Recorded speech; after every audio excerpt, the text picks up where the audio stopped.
እጅግ አስደማሚ ስራ ነው። የተቋም ግንባታ ራዕይና ዲሲፕሊን ቪዥንና ዲሲፕሊን ሲገናኙ ምን አይነት ነገር መፍጠር እንደሚችል ጥሩ ማሳያ ይመስለኛል የኢትዮጵያ አርቲፊሻል ኢንተለጀንስ። በመጀመሪያ ከቦታው እንነሳ። ይህ ቦታ ለብዙ ዓመታት የኢቲቪ ሄድኳርተር የነበረ ቦታ ነው። መቼም የኢቲቪ ሰራተኞች እና ተቋሙን የመምራት እድል የነበራቸው ሰዎች ዛሬ መጥተው ይህንን ቦታ ቢያዩት እኛ የነበርንበት ህንፃ ነው ብለው ሊያስቡ የሚችሉ አይመስለኝም። እኔም ኢቢሲ በደንብ አውቀዋለሁ፣ ቦርድ አባል ሆኜ አገልግያለሁ። ይህን አይነት ቁመና መልክ አልነበረው። ምን ማለት ነው? በደንብ ግልጥ አድርገው የማየት የመስራት ከባቢን የመቀየር ተቋም የመገንባት ልምዳችን አናሳ ነበር ማለት ነው። ዛሬ አርቲፊሻል ኢንተለጀንስ በመስሪያ ቦታ በኤርጎኖሚክሱ ብቻ ቢወሰድ ለኢትዮጵያ በከፍተኛ ደረጃ አይንገላጭ አዲስ ምልከታን አዲስ እይታን የሚገልጥ የሚያሳይ በጣም ለስራ ምቹ የሆነ ወጣቶች ረጅም ሰዓት ተቀምጠው ሊሰሩበት የሚችሉበት ተቋምና ስፍራ ሆነው ተሰርቷል።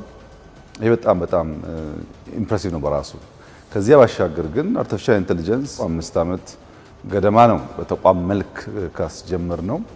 የዛሬ 5 ዓመት አርቲፊሻል ኢንተለጀንስ ሚሊዮን ሀሳብ ስናነሳ ተቋም ይፈጠር ሲባል በእኛም ውስጥ እንዲሁ በቀላሉ ተቀባይነት ያለው ሀሳብ ብዙዎች በቀላሉ የገዙት ጉዳይ አልነበረም።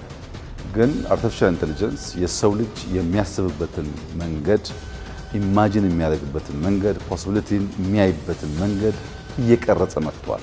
ይህንን በደንብ ጠብቀን ሳይበላሽ እንዲያደርግ ማድረግ ከቻል ለኢትዮጵያ በከፍተኛ ደረጃ ፋይዳ ያለው ትውልድ ነገ የሚኮራበት ስራ እንደሚሆን ተስፋ አደርጋለሁ። ያ እንደምታውቁት በካፒታል ማርኬት በኢትዮጵያ ሶቨሪን ዌልዝ የማመርናቸው ቴክኖሎጂ ቀመስ ኢትዮጵያን ከሌላው ዓለም የሚያስተካክሉ ተቋማት አሉ።